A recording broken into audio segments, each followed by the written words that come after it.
नमस्कार दोस्तों, मैं संदीप दनोरी हाजिर हूँ एक और नई कहानी के साथ। आशा करता हूँ आपको पसंद आएगी। एक बार की बात है, एक राज्य का राजा था। उसे शिकार करने का बहुत ही शौक था। एक दिन वह राजा अपने सरदार और कुछ सैनिकों के साथ शिकार के लिए जंगल की ओर निकला। वह काफ़ी दूर तक शिकार की खोज में चले गए। ज़्यादा दूर तक चलने से सभी को प्यास लगने लगी। सभी ने जंगल में पानी खोजना शुरू किया। फिर एक सैनिक को रास्ते पर एक कुआं दिखाई दिया। सैनिक ने राजा को बताया कि वहां पर एक कुआं है जहां से हम अपनी प्यास को शांत कर सकते हैं। ये बात सुनकर राजा ने उस सैनिक को आदेश दिया कि वहां से उसके लिए पानी लाए। सैनिक राजा के आदेश की पालना करते हुए उस कुएं के पास गया। वहां पर सैनिक ने देखा कि एक नेत्रहीन वृद्ध व्यक्ति रास्ते से जाने वाले लोगों की जल सेवा कर रहा है।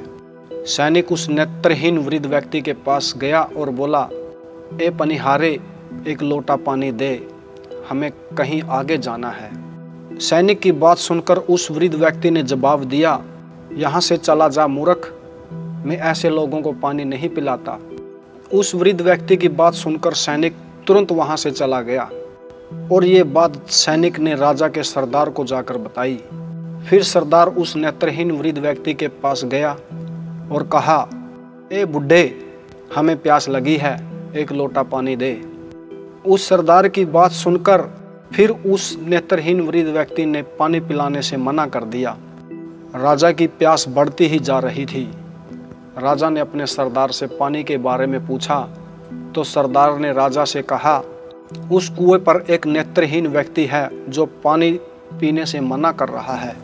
सरदार की बात सुनकर राजा अपने सैनिक और सरदार के साथ उस नेत्रहीन व्यक्ति के पास जाता है और उस वृद्ध व्यक्ति से कहता है, बाबा जी, हमें बहुत प्यास लगी है, गला सूखा जा रहा है, यदि आप थोड़ा पानी पिला देंगे तो आपकी बहुत बड़ी कृपा होगी। राजा की ये बात सुनकर उस नेत्रहीन व्यक्ति ने राजा से कहा, आप बैठिए, मैं आपको अभी जल पिलाता हूँ। फिर उस वृद्ध व्यक्ति ने सम्मानपूर्वक राजा को बैठाया और पानी पिलाया।